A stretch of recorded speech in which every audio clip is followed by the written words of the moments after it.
The bruises on my mom's wrist were fresh. Purple fingerprints wrapped around her arm like a cruel bracelet, and when Owen walked into the kitchen, she flinched like a beaten dog. I'd been home from deployment for exactly 12 hours, and already knew something was terribly wrong. Hit like, subscribe for more betrayal stories, and comment your location. 18 months. That's how long I'd been gone, serving my country as a Navy SEAL in the Middle East. 18 months of missing birthdays, holidays, and apparently this. Whatever this was that had turned my strong, independent mother Emma into a shadow of herself. I remember stepping off that plane in San Diego, duffel bag over my shoulder, excited to surprise everyone. No one knew I was coming home early. The mission had wrapped up ahead of schedule, and all I wanted was to see my family. My mom, my younger sister Lily, and yeah, Owen, the man my mother had married 2 years ago while I was between deployments. Owen seemed decent enough back then. Polite, respectful, had a steady job at the insurance company. He treated Mom well during their courtship, or at least that's what I saw during my brief visits home. Lily liked him. Mom seemed happy. After Dad died in that car accident 5 years ago, seeing her smile again felt like a gift. But the woman who answered the door yesterday wasn't the same person I'd left behind. Jake. Her voice cracked when she saw me standing on the porch. The shock in her eyes wasn't joy, it was terror. Pure, undiluted terror. Like I was the last person on earth she wanted to see right now. Surprise, Mom. I dropped my bag and pulled her into a hug, immediately feeling how thin she'd gotten. Her ribs pressed against my chest like bird bones. I missed you so, you can't be here. The words tumbled out in a panicked whisper. Owen doesn't know you're coming. You should have called. You should have. Mom, what's wrong? She pulled back, eyes darting over my shoulder toward the street. Nothing. Nothing's wrong. I'm just surprised. Come in, quickly. That's when I saw them. The bruises. Dark purple marks on her wrists that she tried to hide by pulling down her sleeves. A faint yellow shadow under her left eye that makeup couldn't quite cover. And the way she moved, careful, calculated, like someone who'd learned to make herself invisible. Mom, who did this to you? Did what? I don't know what you're talking about. But her hands were shaking as she led me toward the living room, constantly looking over her shoulder. The house felt different. Colder somehow. Family pictures had been rearranged or removed entirely. The couch where Dad used to read his Sunday paper was gone, replaced with some modern leather monstrosity that looked expensive but felt unwelcoming. Even the smell was wrong. Mom's lavender candles had been replaced with something sharp and chemical. Where's Lily? At college. She doesn't come home much anymore. That was strange. Lily loved being home, especially during breaks. She was studying at the local community college and lived in the dorms, but she used to show up for dinner at least twice a week. And Owen? Mom's entire body tensed. He'll be home soon. He works late on Fridays. The way she said his name, there was something there. Fear? Resignation? I couldn't put my finger on it, but every instinct I developed over years of combat operations was screaming that something was very, very wrong. We sat in awkward silence for what felt like hours, but was probably only minutes. Mom kept glancing at the clock, wringing her hands, adjusting her sleeves to make sure the bruises stayed hidden. I tried making conversation about my deployment, about the guys in my unit, about anything that might get her to relax. But she wasn't really listening. She was waiting. At exactly 6:30 p.m., a car door slammed in the driveway. The change in my mother was instantaneous.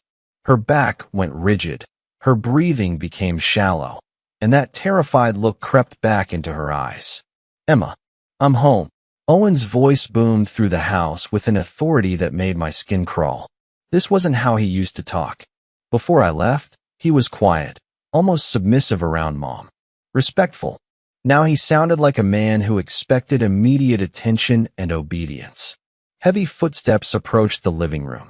Mom stood up so quickly she nearly knocked over her coffee cup. Owen, honey, we have a surprise visitor. He rounded the corner and stopped dead when he saw me. For just a split second, something flickered across his face. Annoyance? Anger? Fear? But then the mask slipped back into place, and he was all smiles and handshakes. Jake, what a surprise. Emma didn't tell me you were coming home. I didn't know, Mom said quickly. He surprised us both. The way she defended herself, like she was being accused of something. That's when I knew for certain. This man, this piece of garbage who'd wormed his way into our family, had been hurting her. But I also knew I had to be smart about this. One wrong move, and Mom would pay the price after I left. So I smiled, shook his hand, and began planning his destruction. Because Owen had made one crucial mistake. He'd hurt my mother while I was gone, thinking a deployed soldier couldn't touch him. He was about to learn just how wrong he was. That first night back home, I barely slept. Every creak of the house, every whispered conversation from down the hall kept me on edge. My old bedroom felt like a surveillance post, and I found myself listening for sounds that would confirm what I already knew in my gut. Around 2 a.m., I heard it. Mom's muffled crying through the thin walls. I'd heard that sound before, years ago, right after Dad died. But this was different. This wasn't grief. This was fear, exhaustion, and hopelessness all wrapped into quiet sobs that she was trying desperately to muffle with her pillow. The next morning, Owen left for work with his usual loud goodbye and reminder for Mom to have dinner ready by 6 sharp. The moment his car pulled out of the driveway, the entire atmosphere in the house shifted. Mom's shoulders dropped, her breathing became normal, and for the first time since I'd arrived, she actually looked at me. Coffee? She asked, but her voice was different now. Softer. More like the mother I remembered. Mom, we need to talk. Jake, please don't. Those bruises aren't from gardening. That flinch when you heard his car wasn't excitement to see your husband. And Lily doesn't avoid coming home because she's too busy with college. Mom's hands trembled as she poured coffee into 2 mugs. You don't understand. It's complicated. Then help me understand. She sat across from me at the kitchen table, the same table where she used to help me with homework, where we'd eaten countless family dinners. But now it felt like an interrogation room. It started small, she whispered, eyes fixed on her coffee. Comments about my cooking, my appearance, how I spent money. I thought he was just particular, adjusting to married life. I stayed quiet, letting her find her words. Then he started making decisions for me. What I could buy, where I could go, who I could talk to. He said it was because he loved me, wanted to take care of me. He was so good at making it sound reasonable. The more she talked, the angrier I became. But I kept my expression neutral, knowing that any sign of the rage building inside me would make her shut down. He canceled my credit card 6 months ago. Said we needed to consolidate finances for better budgeting. All my accounts are in his name now. Even my car. Mom, that's financial abuse. She flinched at the word abuse like I'd slapped her. He doesn't mean to hurt me. He has a temper. And I'm not always the easiest person to live with. There it was. The classic victim mentality that every abuser systematically installs in their target. Owen had been working on her psychologically long before he ever raised a hand. What about Lily? What does she know? Mom's face crumpled. He told her some things about me. Made her think I was becoming unstable after your deployment. Paranoid. He showed her texts I'd sent him when I was upset, but he deleted his messages that provoked them. Made it look like I was attacking him for no reason. The methodical nature of it was disturbing. This wasn't a man with anger issues. This was a predator who'd calculated every move. She thinks I'm falling apart, Jake. My own daughter thinks I'm losing my mind. And maybe I am. No. I reached across the table and took her hands, being careful of the bruises. You're not losing your mind. You're being manipulated by someone who's very good at it. I spent the morning getting the full picture. Owen had isolated her from friends by creating drama at social gatherings, then blaming Mom for being embarrassing. He'd convinced her that her sister Claire was toxic and shouldn't be trusted. He'd even managed to turn some of her coworkers against her by telling them she'd been saying negative things about them. The physical abuse had started 3 months ago, right around the time I'd been deployed to a particularly dangerous region with limited communication home. Owen had somehow known my mission schedule better than Mom did. How does he know so much about my deployments? Mom looked confused. He has friends in the military community. From his veterans group. What veterans group? The one that meets at the American Legion. He goes every Thursday night. Something about that didn't sit right. Owen had never mentioned being a veteran. In fact, I was pretty sure he'd specifically told me he'd never served when we first met. After Mom went upstairs for her afternoon nap, something she'd never done before Owen, but apparently did every day now, I did some digging. Her laptop was password protected, but I knew her well enough to guess it. Lily 2005, her daughter's name and birth year. What I found in her browser history made my blood run cold. Searches for domestic violence shelters. Legal aid for abuse victims. How to leave an abusive relationship safely. But also searches that showed Owen's psychological manipulation. Am I losing my mind? Signs of mental breakdown. How to be a better wife. She'd been trying to get help and simultaneously blaming herself. The perfect victim mindset that takes years to install but can destroy someone in months. I dug deeper into Owen's background. His social media, employment history, anything I could find. That's when I discovered the first major red flag. Owen Miller had never served in the military. The veterans group story was complete fiction. But if he wasn't going to a veterans group every Thursday night, where was he going? And how did he know so much about military deployments and communication schedules? My phone buzzed. A text from an unknown number. Your mom looks tired lately. Deployment must be hard on military families. Hope you're taking care of her. The message had been sent 20 minutes ago. I'd been home less than 24 hours, and somehow someone was already watching us. I looked up at the kitchen window and saw him across the street, standing beside a parked sedan, phone in hand. Owen was supposed to be at work, but there he was, in civilian clothes, watching the house. Watching my mother. Our eyes met through the window, and he smiled. Not the fake friendly smile he'd given me last night, but something cold and calculating. He got in his car and drove away, but the message was clear. He knew I was onto him, and he wanted me to know that he was always watching. That evening at dinner, Owen acted like nothing had happened. He carved the roast beef with theatrical precision, asked about my deployment with fake interest, and complimented Mom's cooking with the kind of patronizing tone you'd use with a child. Emma's really improved her skills while you were gone, Jake. I've been teaching her some new techniques. The way he said teaching made my skin crawl.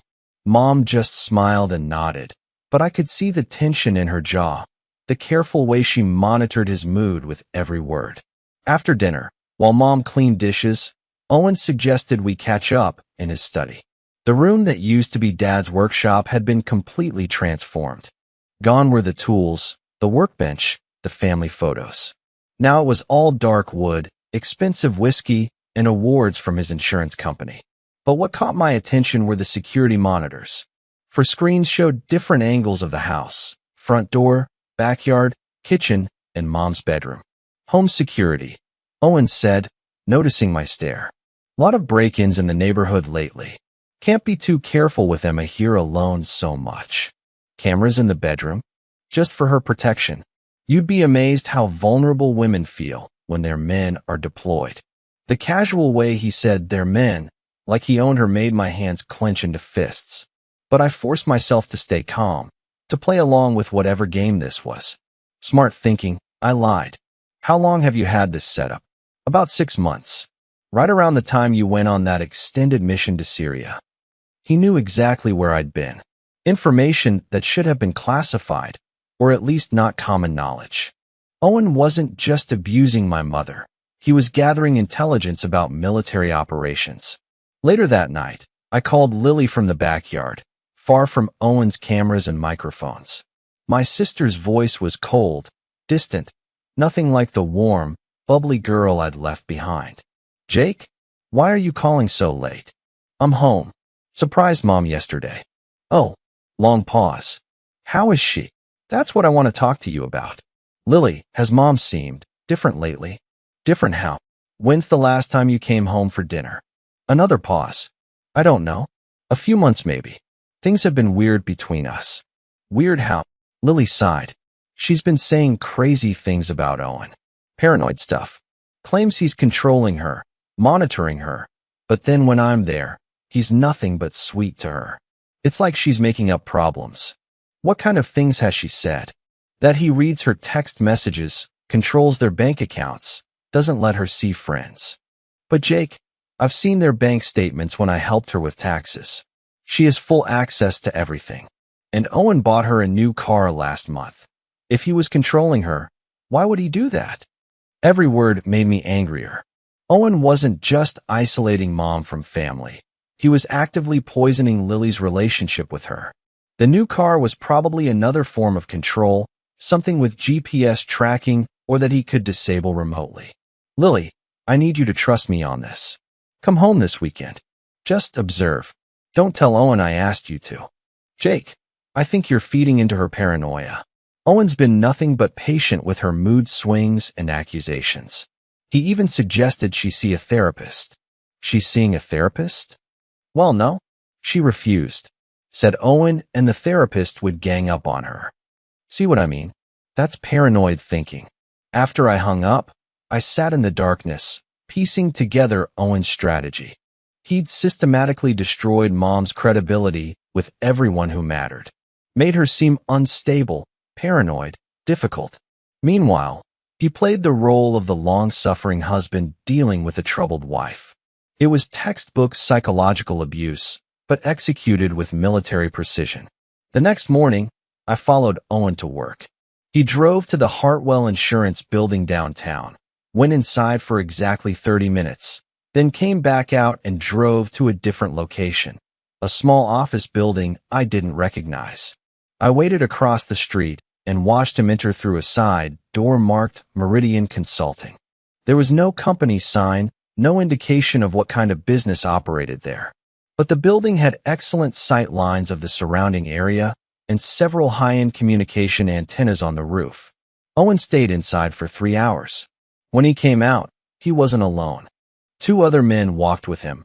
One I recognized as Marcus Reed, a guy who'd been dishonorably discharged from the Marines for selling information to foreign contacts.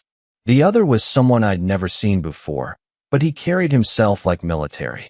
They stood in the parking lot for 10 minutes, heads close together, discussing something that required a lot of hand gestures and pointing at documents. When they separated, Marcus handed Owen an envelope. I followed Marcus instead of Owen, and he led me to a neighborhood I knew well, military housing near the naval base. He parked outside the home of Commander Sarah Walsh, the base's communications officer. The same officer who would have access to deployment schedules, mission details, and personnel information. The pieces were falling into place. Owen wasn't just an abusive husband. He was part of something bigger, a network that collected and sold military intelligence. They targeted Mom specifically because I was a Navy SEAL with high-level security clearance. My phone buzzed with a text from Mom. Owen wants to take me to dinner tonight. Celebrating your homecoming. He picked out a dress for me to wear. The dress comment made my stomach turn. Control over clothing was another classic abuse tactic. But what worried me more was the timing. Owen was planning something, and I had a feeling dinner was just a cover. I drove home faster than I should have, but when I pulled into the driveway, Mom's car was gone. The house was empty except for a note on the kitchen counter. Took Emma shopping for tonight. Back by 5. Owen, it was 2 p.m. Owen had taken my mother somewhere for 3 hours, and every instinct told me she wasn't coming back the same person who'd left. I checked the security monitors in Owen's study, but they'd been turned off. For the first time since I'd been home, the screens were dark. Whatever Owen was planning, it was happening right now, while I was stuck here, powerless to stop it. At exactly 5 p.m., Mom's car pulled into the driveway. I watched through the living room window as Owen got out first, then walked around to open her door. A gesture that looked gentlemanly to outsiders, but felt controlling when I saw how he gripped her elbow as she stood.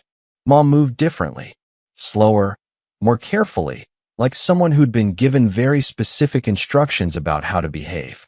She carried several shopping bags, but her face was pale and her eyes had that hollow look I'd seen in hostages during rescue operations. "Jake," Owen called out as they entered. "Come see what we picked out for your mother." I found them in the living room, Owen standing behind Mom with his hands on her shoulders. She held up a black dress. Elegant, expensive, but completely wrong for her style. Mom had always preferred bright colors, floral patterns, things that reflected her warm personality. This dress looked like something you'd wear to a funeral. Beautiful, right? Owen's grip tightened on her shoulders. Emma wasn't sure about the color, but I convinced her. Black is so sophisticated. Mom tried to smile, but it didn't reach her eyes. "It's lovely. I should go get ready for dinner." "Actually," Owen said, "I made reservations for 3. Jake, you're joining us." "I insist." This wasn't a request. Owen wanted me there for a reason, and every tactical instinct I developed told me it was a trap.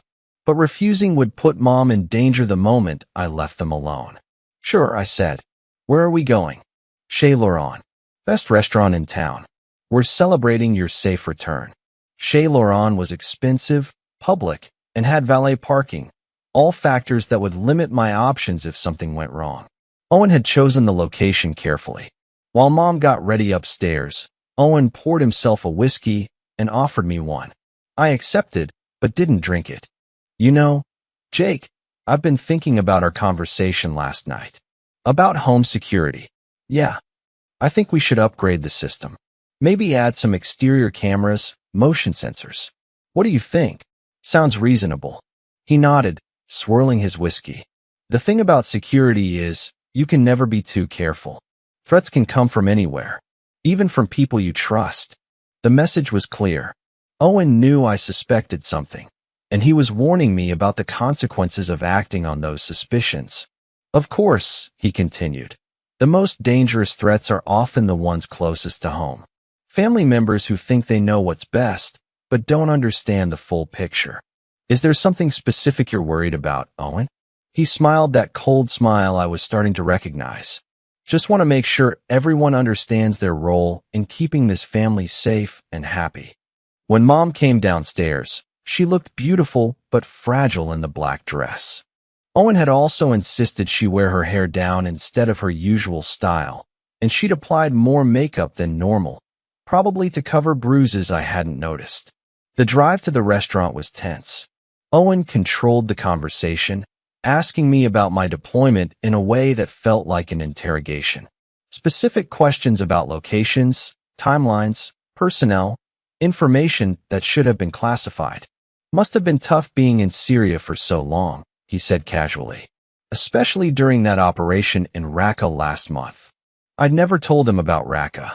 That mission was so classified that even Mom didn't know the details. Owen was fishing for confirmation of intelligence he'd already obtained through other sources. "Actually, I spent most of my time in Kuwait. Training exercises mostly." Owen's eyes flicked to the rearview mirror, meeting mine. "Of course. I must have misunderstood something I heard." At the restaurant, Owen ordered for all 3 of us without asking what we wanted. He chose the most expensive items on the menu and made a show of discussing wine pairings with the sommelier. To anyone watching, he looked like a generous stepfather treating his military son to a celebration dinner. But under the table, I could see him gripping Mom's wrist, hard enough to leave marks. "Emma's been so worried about you," Owen said after the appetizers arrived. "Hasn't been sleeping well. Have you, sweetheart?" Mom shook her head obediently. "I worry too much. She's been having some episodes lately. Anxiety attacks, paranoid thoughts. I've been trying to convince her to see someone professional." "Mom, you never mentioned." "Because there's nothing to mention," she said quickly, then looked at Owen for approval. He nodded slightly.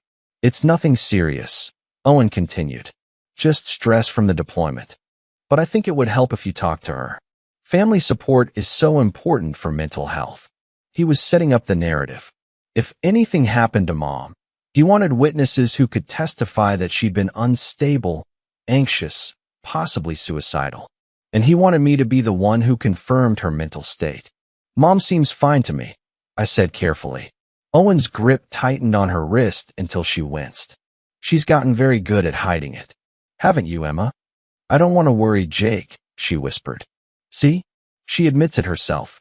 Emma, tell Jake about the incident last week.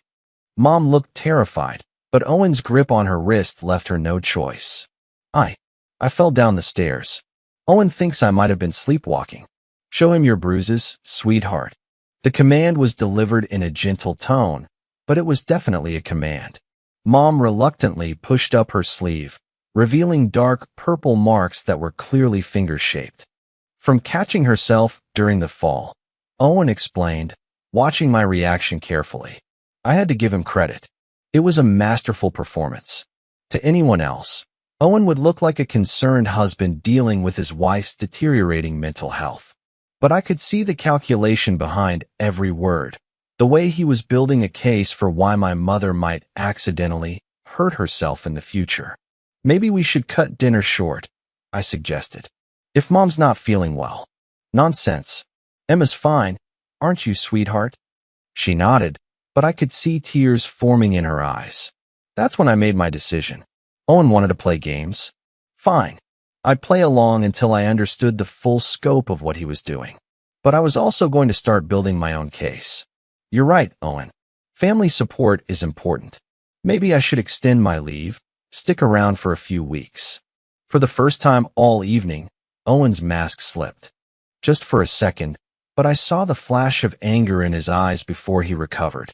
That's generous of you, Jake. But I'm sure you have orders to report back soon.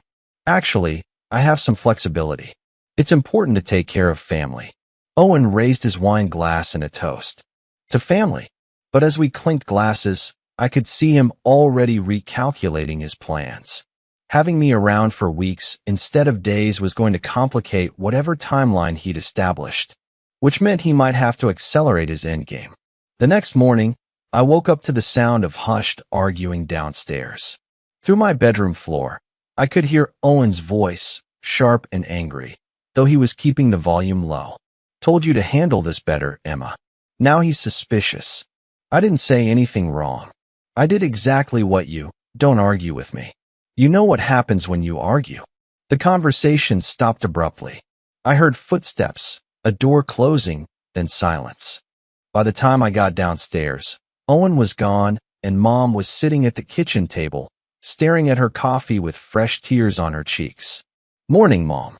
She jumped like I'd fired a gun. Oh, Jake, I didn't hear you come down. Where's Owen? Work. He left early today. But it was Saturday. Owen's insurance office wasn't open on weekends. I filed that information away and poured myself coffee, watching Mom carefully. She was wearing a long-sleeved shirt despite the warm weather, and she kept her hands in her lap, hidden. Mom, are you okay? Fine. Just tired. Did you and Owen have a fight this morning? Her head snapped up, eyes wide with something between fear and panic. No. Why would you think that? I heard voices. Oh, that was the TV. Owen was watching the news before work. The lie came so easily that I knew she'd had plenty of practice. How many times had she covered for his behavior? How many bruises had she explained away? How many friends and family members had she lied to about her marriage? I spent the morning running errands, but really I was testing a theory. Every place I went, the grocery store, the bank, the gas station, I spotted the same blue sedan parked within sight. Owen wasn't at work. He was following me. When I got home, Mom was doing laundry with mechanical precision, folding Owen's shirts with military exactness. Every sleeve the same length, every collar perfectly aligned. Mom, you don't have to fold them like that.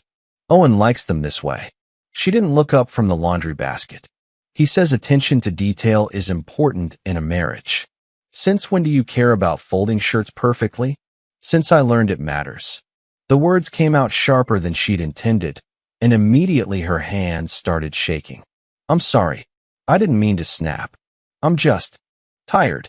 That afternoon, Owen returned with an armload of grocery bags and that false cheerfulness he wore like a mask. Jake. Perfect timing. I picked up steaks for dinner. Thought we could grill out, have some guy time. But as he walked past Mom to put away groceries, I saw him brush against her shoulder. It looked accidental, but she flinched and her hand went instinctively to her ribs. Emma, sweetheart, why don't you go rest? Jake and I can handle dinner. It wasn't a suggestion. Mom nodded quickly and disappeared upstairs. Owen and I stood in the backyard, him fussing with the grill while I watched his every move. He was performing normalcy, but there was tension in his shoulders, calculation in every gesture. You know, Jake, I've been thinking about your extended leave. Yeah, must be nice having that flexibility, being able to just decide to stick around. Family's important, of course, but I wonder. He flipped the stakes with unnecessary force.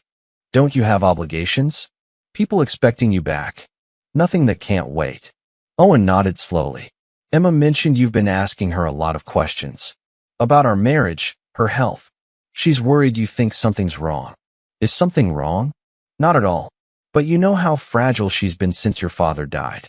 Adding stress about imaginary problems isn't helping her recovery. Recovery from what? Depression, anxiety. The doctor prescribed medication, but she refuses to take it consistently. Another lie. Mom had never been on medication for depression, but Owen was building his narrative piece by piece, creating a medical history that would support whatever he was planning. Maybe I should talk to her doctor. Doctor-patient confidentiality, unfortunately, but I can give you his card if you're concerned. He pulled out his wallet and handed me a business card for Dr. Richard Henley, Psychiatric Services. The address was in the same building where I'd seen Owen meet with Marcus Reed. Thanks, I said, pocketing the card. I'll give him a call. Owen's smile looked genuine, but his eyes were cold. I think that's wise. Family support is crucial for Emma's healing process. That night, I did some research on Dr. Henley. His medical license had been suspended twice for inappropriate relationships with patients. He'd been investigated for insurance fraud, and according to online reviews, he specialized in declaring women mentally incompetent. Owen wasn't just planning to hurt Mom. He was building a legal case to have her declared unfit. Once she was institutionalized, he'd have complete control of her assets, her medical decisions, and her ability to ever expose what he'd done. But I'd also realized something else. Owen's plan required time, documentation, and witnesses to Mom's deteriorating mental state, which meant he needed me gone. My presence was disrupting his timeline, making it harder for him to isolate and manipulate her. So he was going to escalate, force me out, or create a situation where I had no choice but to leave. My phone buzzed at 2 a.m. with a text from an unknown number. Military personnel who overstay leave without authorization face court-martial. Shame to ruin such a promising career over family drama. The threatening text about my military career told me everything I needed to know. Owen had connections high enough to access my service records and current orders. This wasn't just domestic abuse. It was a coordinated operation involving military personnel. I spent Sunday morning at a coffee shop downtown, using their Wi-Fi to contact my commanding officer through secure channels. Commander Torres was surprised to hear from me, but not for the reasons Owen had implied. Mills, you're not supposed to report back for another 3 weeks. Your leave was approved through the end of the month. Sir, I've received information suggesting my leave status has been questioned. Questioned by who? I signed your paperwork myself. Take your time, son. Family comes first. Someone had lied to Owen about my orders, or Owen was lying to me. Either way, his attempt to force me out had failed. When I got home, the house was eerily quiet. Too quiet. Mom's car was in the driveway, but I couldn't hear any movement inside. Mom, I called out as I entered through the kitchen. No response. I found her in the living room, sitting on the couch with perfect posture, staring at nothing. She didn't react when I said her name, didn't even blink when I waved my hand in front of her face. Mom, what's wrong? Finally, she turned to look at me, but her eyes were strange, dilated, unfocused, like she was heavily medicated. Jake? When did you get home? I just got back from the coffee shop. An hour ago. Are you feeling all right? She blinked slowly, confusion spreading across her face. What time is it? 2 in the afternoon. I thought it was morning. I was making breakfast, and then she pressed her palms against her temples. I can't remember. Everything feels fuzzy. I checked the kitchen. There were no signs of breakfast preparation, no dirty dishes, nothing to indicate she'd been cooking. But there was an empty glass by the sink that smelled faintly of orange juice. Mom, did you take any medication today? No, I don't take medication. Did Owen give you anything? Orange juice, coffee, anything to drink? Her expression grew more confused. Owen left for work early. I haven't seen him since yesterday. But that was impossible. I'd heard them arguing this morning. Owen's coffee cup was still in the sink, and his newspaper was folded on the counter like he'd been reading it. Mom, I think someone drugged you. That's ridiculous. Who would? Why would? The words came out slurred, and she swayed slightly even though she was sitting down. That's when I heard Owen's car in the driveway. He was coming home early, probably to check on whatever he'd given Mom this morning. I helped her upstairs to her bedroom and told her to lock the door. Don't come out until I say it's safe. And don't drink anything Owen gives you. Nothing. Do you understand? She nodded, but I wasn't sure how much she was comprehending in her current state. Owen entered through the front door with his usual loud greeting, but stopped short when he saw me standing in the living room. Jake, you're home early. How was your morning? Interesting. Mom's not feeling well. Oh. He set down his briefcase with calculated casualness. What's wrong? She seems confused, disoriented, almost like she's been drugged. Owen's mask slipped for just a moment, a flash of panic before the concerned husband expression returned. Drugged? That's a serious accusation. Maybe she took something and forgot. You know how forgetful she's been lately. She says she didn't take anything. Well, her memory hasn't been reliable. I found her wandering around the backyard at 3 a.m. last week, completely confused about where she was. Another lie to support his narrative. But this one was different.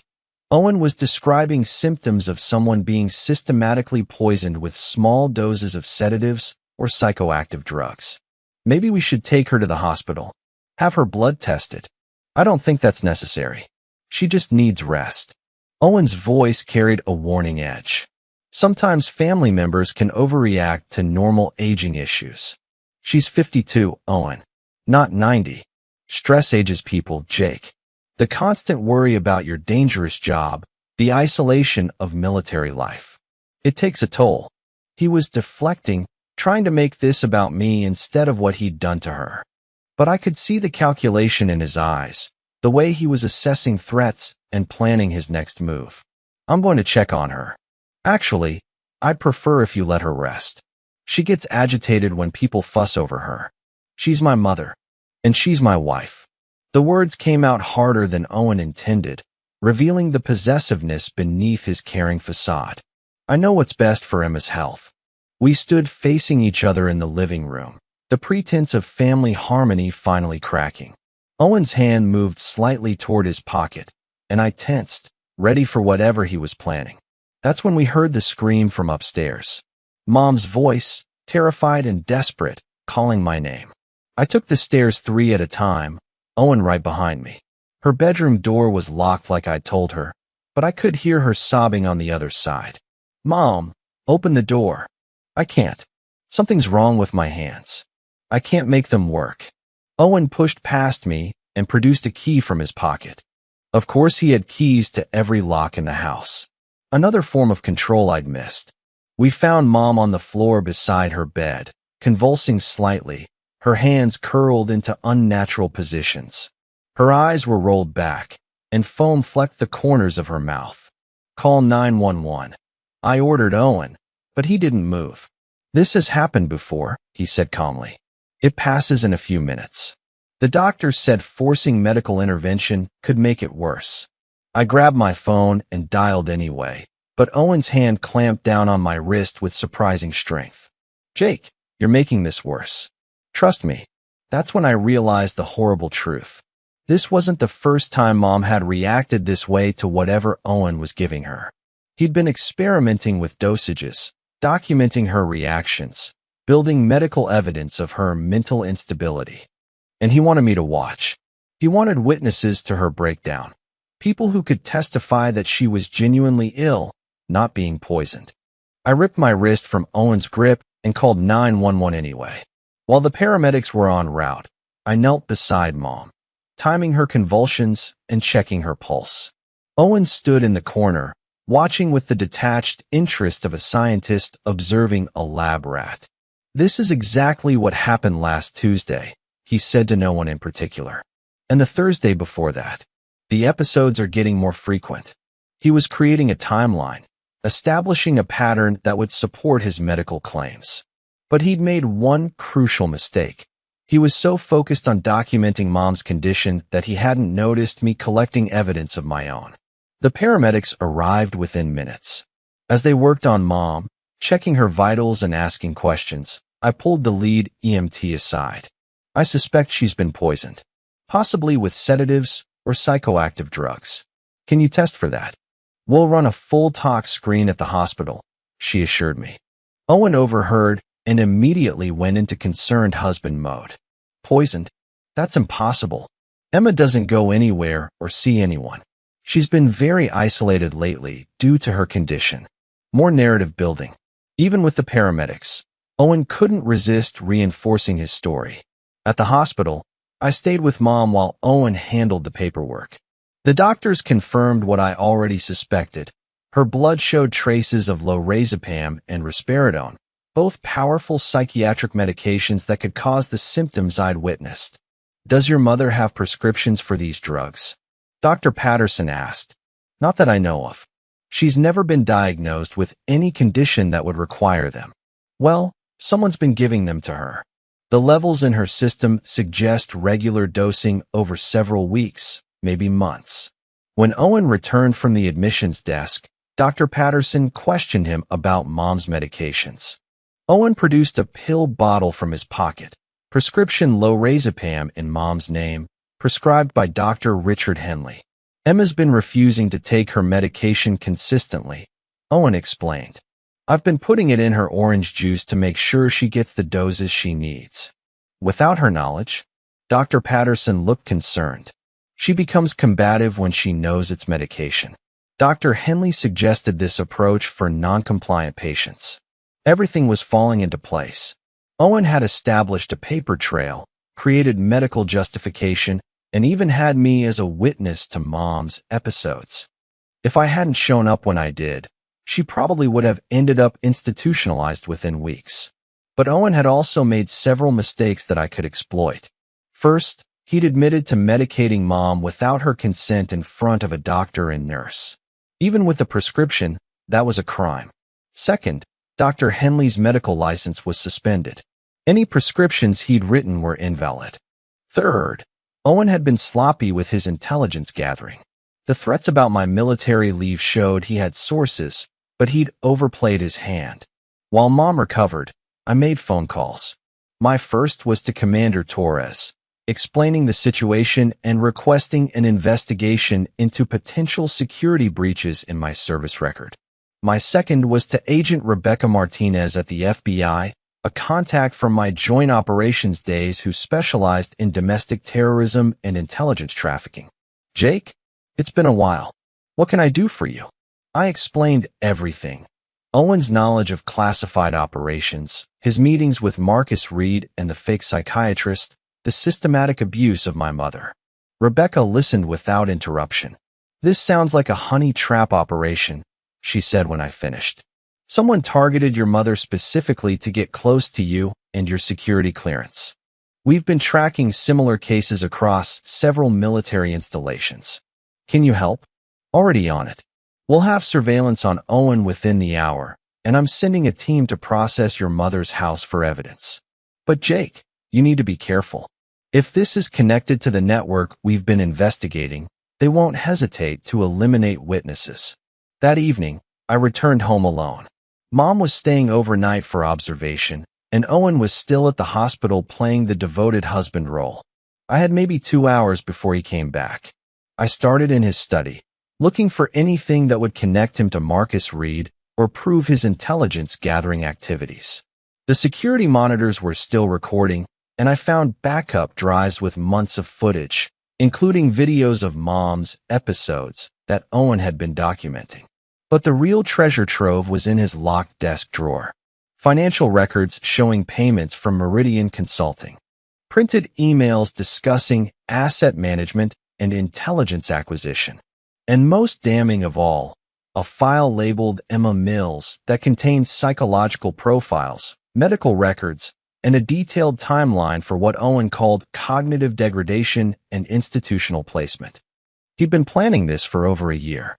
Every aspect of Mom's abuse had been calculated to achieve specific psychological and legal outcomes.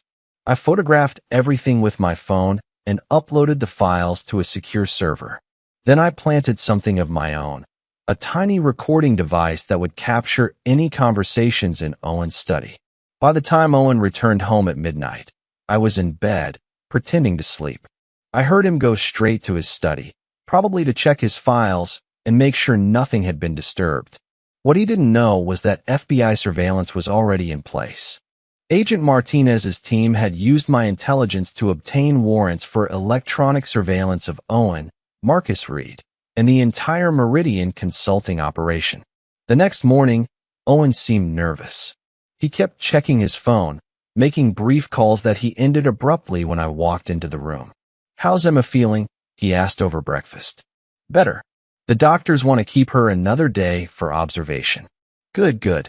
She needs professional care. Actually, they're recommending charges be filed." Owen's coffee cup stopped halfway to his mouth. "Charges? For drugging someone without their consent. Even with a prescription, it's illegal to medicate someone without their knowledge." I was helping her. Dr. Henley recommended. Dr. Henley's license was suspended 6 months ago. Any prescriptions he wrote are invalid. Owen set down his coffee very carefully. "I think there's been a misunderstanding." "No misunderstanding. The FBI will be here this afternoon to discuss your connection to Marcus Reed and Meridian Consulting." The mask finally came off completely. Owen's face went cold, calculating, dangerous. "You have no idea what you're dealing with, Jake. Enlighten me. Your mother was collateral damage. This was never supposed to be personal. You made it personal when you put your hands on her." Owen stood up slowly, his hand moving towards something under his jacket. She was the perfect access point. Vulnerable, isolated, trusting. "We needed information about your operations, your security protocols. Emma was just the most efficient method. And when you got what you needed? Institutionalization. Maybe suicide if the psychological pressure got to be too much. These things happen to military wives. Everyone would understand." That's when I realized Owen had never planned to let Mom survive this operation. She'd been marked for death from the moment he'd targeted her. But so had I. Owen's hand was definitely reaching for a weapon now, but I was ready for him. Years of combat training kicked in as I assessed the situation. Kitchen table between us, multiple exit routes, and most importantly, FBI surveillance recording everything happening in this room. "I wouldn't do that if I were you," I said calmly. "You think you're so smart, don't you? The heroic Navy SEAL coming home to save his mommy." Owen's voice was full of venom now, all pretense gone. "You have no idea how deep this goes. Deep enough to involve Commander Sarah Walsh, Marcus Reed, the entire Meridian Consulting Network." Owen's face went pale. "How do you know about your intelligence trafficking operation?" "Because I'm not the isolated soldier you thought you were dealing with. I have friends in very high places, Owen. Friends who've been tracking your network for months." That's when Owen made his mistake. Instead of walking away, instead of trying to run, his ego got the better of him. He pulled out a 9mm pistol and pointed it directly at my chest. "You ruined everything. 2 years of work, destroyed because you couldn't mind your own business. 2 years of destroying my mother's life. Your mother was a means to an end. Nothing more." I stayed perfectly still, knowing that Agent Martinez's team was listening to every word. Owen was giving them everything they needed for conspiracy charges, weapons violations, and about a dozen federal crimes. Tell me something, Owen. How many other military families have you targeted? Enough. Wives, children, parents, anyone who could provide access to classified information. Emma wasn't even our first success story. Success story? Captain Jennifer Walsh lasted 6 months before she broke completely. Put a gun in her mouth rather than face another day of what she thought was her failing marriage. Her husband had no idea his loving wife was actually one of our assets. The casual way he discussed driving a woman to suicide made my blood run cold. This wasn't just about Mom. Owen and his network had been systematically destroying military families across the country. And Lieutenant Colonel Rodriguez's teenage daughter. Owen continued, clearly enjoying himself now. Amazing what a girl will do to get her father's attention when she thinks he's disappointed in her. She provided access to his computer for months before anyone figured out the security breach. Each revelation was another nail in Owen's coffin, but also another family destroyed by his operation. I had to keep him talking until the FBI team made their move. Why, Mom? Why our family specifically? Your security clearance is among the highest in naval special operations. The information you have access to is worth millions to the right buyers. Emma was the perfect vector, trusting, lonely after your father's death, desperate for companionship.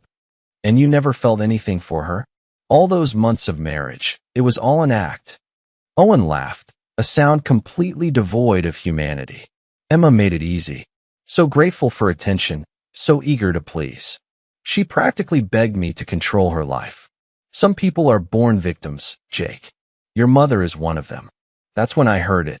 The soft click of the front door opening, followed by careful footsteps. Agent Martinez's team was in position. You know what's funny? Owen was still talking, still pointing the gun at me. Even now, even knowing what I've done to her, Emma would probably forgive me. That's how thoroughly I broke her down. She doesn't remember who she was before I got my hands on her. You're wrong about that. Am I? She hasn't fought back once in 18 months. Hasn't tried to leave, hasn't called for help, hasn't even admitted to anyone that I was hurting her. She's completely broken. No, Owen. She was gathering evidence. His confident expression faltered. What? Every bruise, every episode, every time you drugged her. She documented it. Photos hidden in places you never thought to look. Audio recordings from her phone. Medical visits you didn't know about. My mother might be a victim, but she's not stupid. You're lying. The diary she's been keeping for the past 6 months. The one she hid in Dad's old toolbox in the garage. The same toolbox you never bothered to search because you assumed a grieving widow wouldn't be smart enough to preserve evidence. Owen's gun hand started shaking. There's no diary. Bank records showing financial abuse.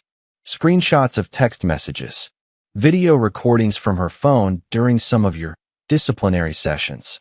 She's been building a case against you this entire time, waiting for the right moment to use it. That's impossible. I monitored everything. Her phone, her computer, her movements. You monitored her new phone. The one you bought her to replace the old one. She kept the old phone hidden, using it to document everything you did to her. The truth was, I had no idea if Mom had kept any evidence. But Owen's reaction told me everything I needed to know. He wasn't as thorough as he thought he was, and the possibility of hidden evidence terrified him. Even if that were true, Owen said, trying to regain his composure, it doesn't matter now. Emma's in a psychiatric ward, probably for the rest of her life. Whatever evidence she might have had won't matter when she's declared mentally incompetent. Except she's not in a psychiatric ward. She's in protective custody. Owen's face went white. What? FBI protective custody. Has been since yesterday evening. The hospital admission was covered while agents processed the evidence she'd been gathering. Turns out my mother is a lot stronger and smarter than either of us gave her credit for.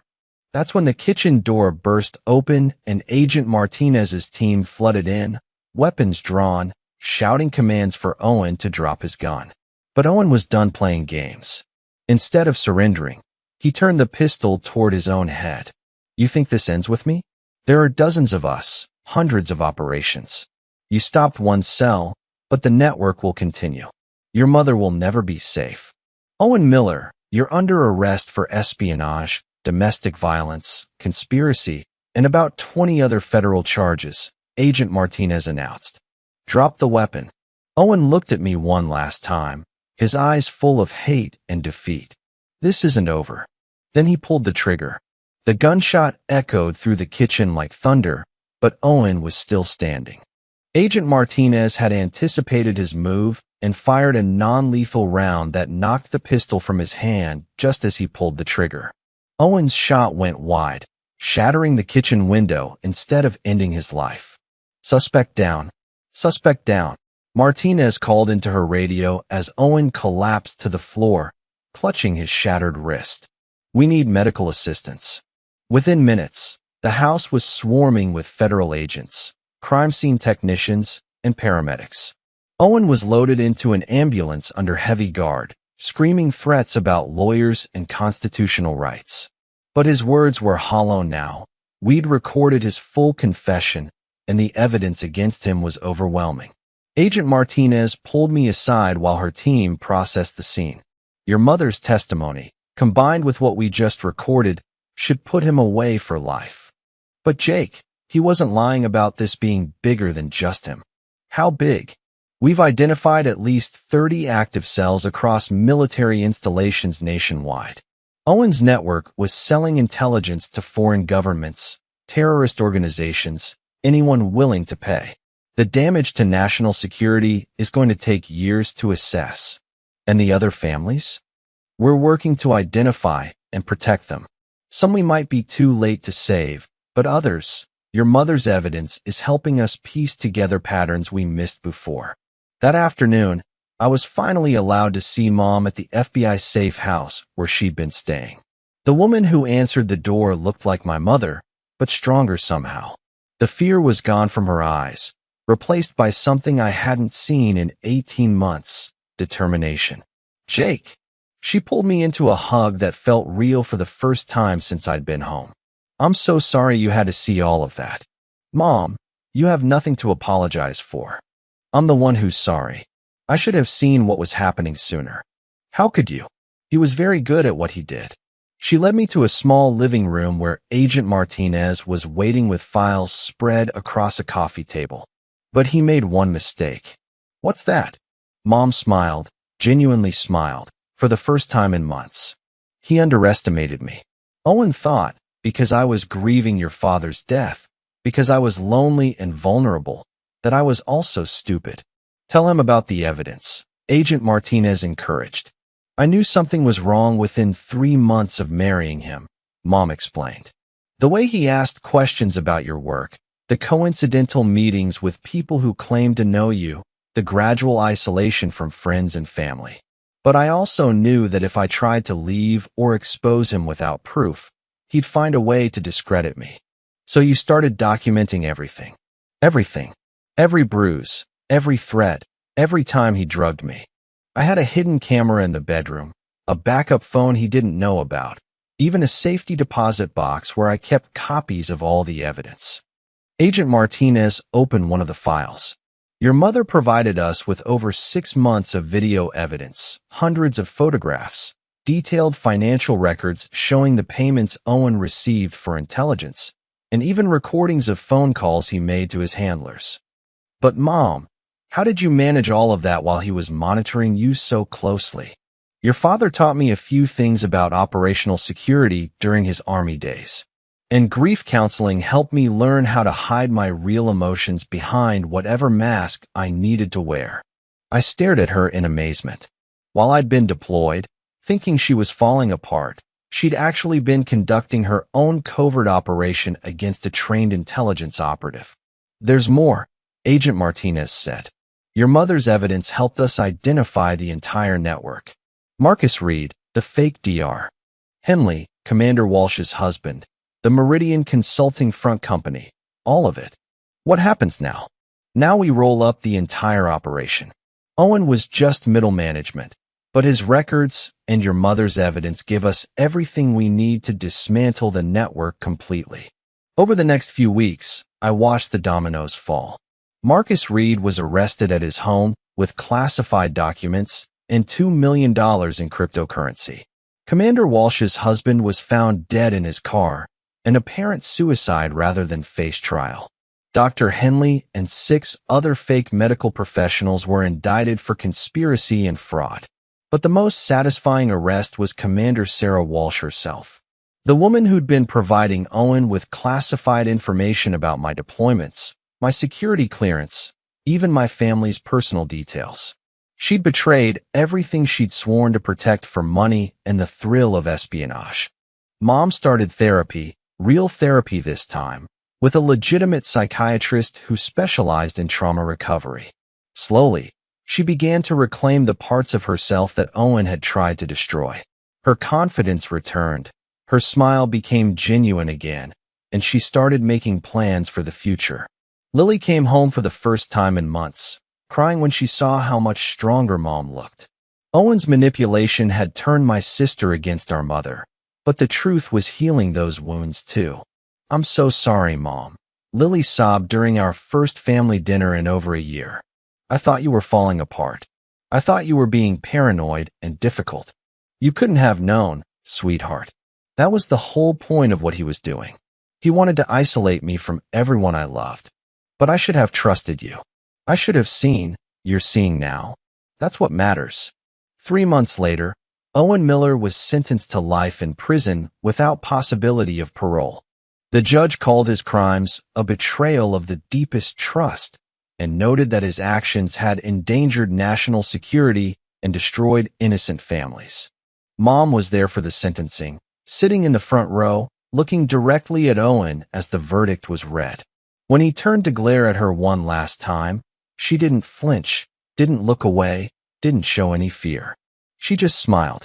Because Emma Mills, the woman I'd worried was too broken to survive, had not only survived, she'd been the key to bringing down an entire network of traitors and predators. My mother, it turned out, was tougher than any Navy SEAL. 6 months after Owen's sentencing, I stood in the backyard of our family home, watching Mom plant a garden where his security cameras used to monitor her every move. She'd torn down the surveillance system the day after he was arrested, and now roses were growing in the spots where his equipment had once violated her privacy. "Hand me that watering can, would you?" she asked, dirt under her fingernails and genuine happiness in her voice.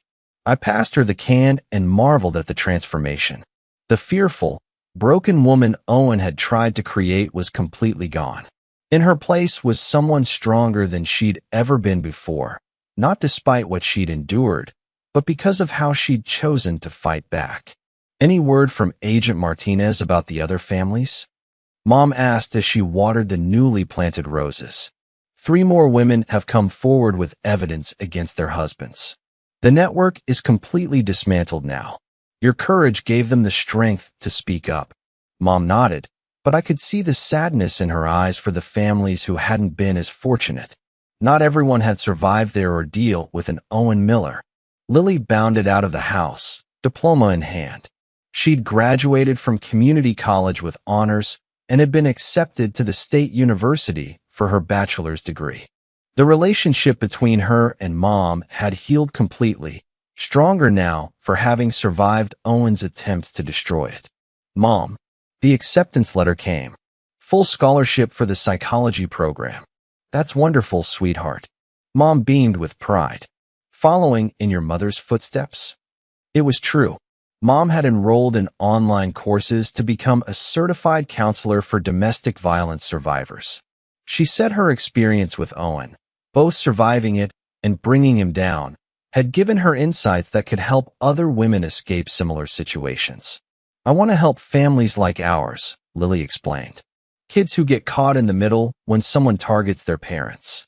There should be resources, support systems, people who understand what it's like." "There will be," I assured her. Mom's working with the FBI to develop training programs for identifying these types of operations. Military families will be better protected because of what happened to us. The irony wasn't lost on any of us. Owen had targeted our family because he thought we'd be easy victims, a lonely widow, a deployed soldier, a college student caught between them. Instead, he'd picked a fight with people who refused to stay broken. My phone buzzed with a text from Commander Torres. "Jake, got your request for extended family leave. Approved. Take all the time you need. Your mom's a hero, and so are you." I'd requested another month off to help Mom finish testifying in the trials of other network members. But also because I'd realized something during this ordeal. I'd spent so many years protecting strangers in foreign countries that I'd nearly missed protecting the people who mattered most. "Jake," Mom said, interrupting my thoughts, "I want you to know something." "What's that?" "When Owen first started, when things got bad, I used to lie awake at night wishing you'd come home and save me. I felt so helpless, so afraid. But then I realized something." "What?" "I didn't need you to save me. I needed to save myself. And having that strength, knowing I could survive something like that and fight back, it's changed me in ways I never expected." She was right. The woman standing in front of me wasn't the same person who'd raised me. She was tougher, more confident, more aware of her own power. Owen had tried to break her, but instead he'd forged her into something unbreakable. "Besides," Mom continued with a grin, "you did save me. Just not in the way either of us expected." "How's that?" "You came home and gave me hope that someone cared enough to notice. That gave me the courage to use the evidence I'd been gathering. Without you, I might have kept hiding, kept enduring, kept waiting for someone else to rescue me." Lily joined us in the garden, and for the first time in years, our family felt complete. Not because we'd avoided tragedy, but because we'd survived it together. That evening, we had dinner at the kitchen table, the same table where Owen had tried to gaslight Mom, where he'd threatened me, where he'd attempted to destroy our family. But now it was just ours again, filled with laughter and plans for the future. "So what's next for the famous Navy SEAL?" Lily teased. "Actually, I've been thinking about a career change. Maybe something that keeps me closer to home." "Like what?" "Agent Martinez offered me a position with the FBI's Domestic Terrorism Unit, helping identify and stop operations like Owen's before they can destroy families." Mom reached across the table and squeezed my hand. "Your father would be so proud of all of us." "He would be. But I think he'd be especially proud of you, Mom. You took the worst thing that could have happened to our family and turned it into something that will protect other families." 6 months later, I graduated from the FBI Academy. Mom was there in the audience, having just received her certification as a domestic violence counselor. Lily was starting her sophomore year, already volunteering with support groups for children of abuse victims. Owen Miller was serving his life sentence in maximum security, and the intelligence network he'd been part of was completely dismantled. More importantly, the families he'd targeted were healing, rebuilding, and moving forward. As for our family, we were stronger than we'd ever been. Not because we'd avoided pain, but because we'd refused to let that pain define us. The stepfather who'd abused my mom when I was deployed had expected to destroy a vulnerable widow and her family. Instead, he'd awakened a force he couldn't have imagined, a mother's love, a soldier's determination, and a family's unbreakable bond. Some battles you win with weapons and tactics. Others you win with courage, evidence, and the refusal to give up. We'd won both kinds.